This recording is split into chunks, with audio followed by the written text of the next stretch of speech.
Okay, let's do a little traditional old-fashioned binding. Once you've got your quilt top done and it's fully quilted, then the binding has to be put around the edges to protect the edges of the quilt. It's not a fun job, but it's the last thing you have to do on a quilt before you put a label on it and send it away. So let's do it. First thing you need to do is I need a binding on this little modern art piece.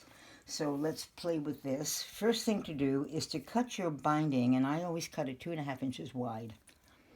So here is a 2.5 inch wide strip that's going to go around this, and cut enough to go all the way around your quilt, and maybe 12 inches or so more, like that.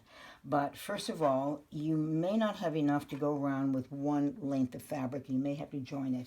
So here's a case where I have joined 2.5 inch strips to make enough binding to go around my quilt, but this is not the way to do it. Do not do it with a straight seam. You've got to do it with a 45-degree angle seam. I'll show it to you in two colors because you'll see it better that way. So instead of just joining this, because every time you fold it, you build up some bulk right here and it will be way too thick. So this is not the way to add pieces. The way to do it is just on your mat, determine a right angle, sew from corner to corner, open it up, and then trim out the seam in the back. And the reason for this is every time I fold it, the bulk is in a very different place, so you will not build up that thickness. That's not what you want. Also, this is an example of a kind of a fun way to make binding. Do it with all your leftover scrap if it works with your quilt. And you can join all kinds of pieces. It doesn't have to be just one fabric. But for this piece of mine, I am going to use a joined fabric. When you make enough again to go all the way around your piece, plus maybe 12 inches or so more, lay it out around the quilt just loosely to be sure that where you put a seam, and my seam on this is right here. It's right here. This seam would wind up in the corner, and that I don't want. If you ever make that mistake, I guarantee you'll only make it once. You'd have a nightmare in the corner if the seam were here. So throw it around your quilt in any way that avoids the corners with the seams, and there's always a way to do it. Once you determine that, I have a little kind of cheating way to start. I'm going to be sewing this to the front of my quilt with a standard 1/4 inch seam, but before I do that, I am going to do something to begin that will make it easy for me to finish. When I'm all done, I won't have to join the raw ends. Open your binding, make a 45-degree angle seam cut like so, just like that, and then trim this off. Just trim to a seam allowance,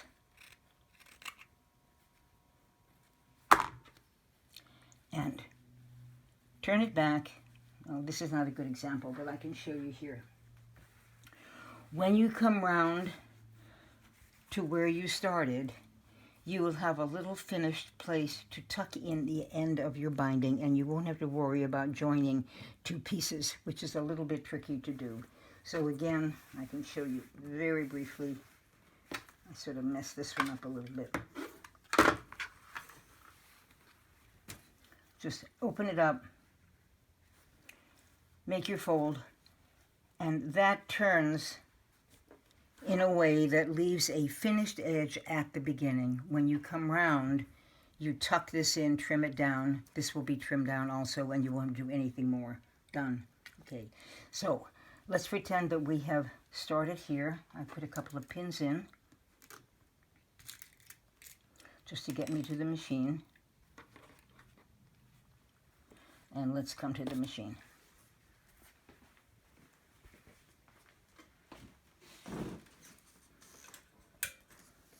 So here is my folded down start, and again you will have trimmed that seam out. And start, maybe 8 inches or so away from that, so that you have a little space when you come round and finish. So I'm going to start right here. 1/4 inch seam. And when I get to the corner, I'm going to stop 1/4 inch from the end. Just pop a pin in so you know where to stop. Again, it's 1/4 inch from both raw edges here, right here, and that will be here. When I get to that point, I'm going to do a quick back tack because I want that straw. Okay, then come out of the machine.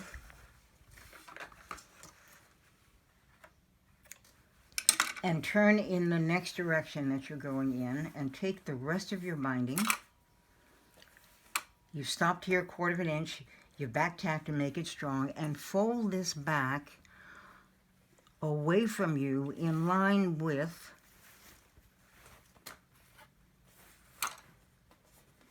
the edge here. And then fold it toward you.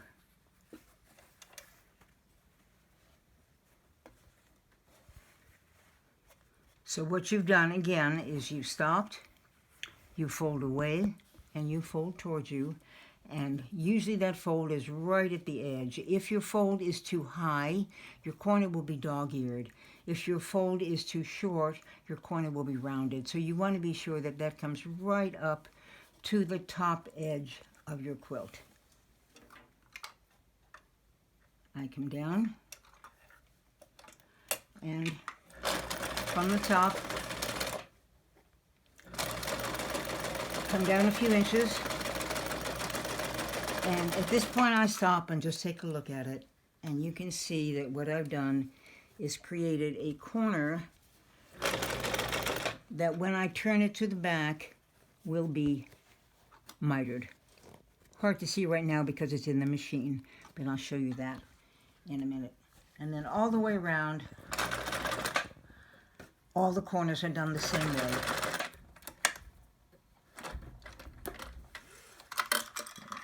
And when you're done,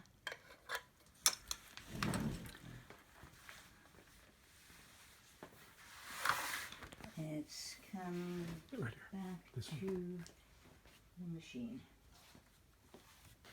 That's what I want. This is what your quilt is going to look like.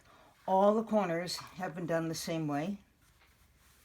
Here's the start where you made that little fold to give you a finished edge when you come round.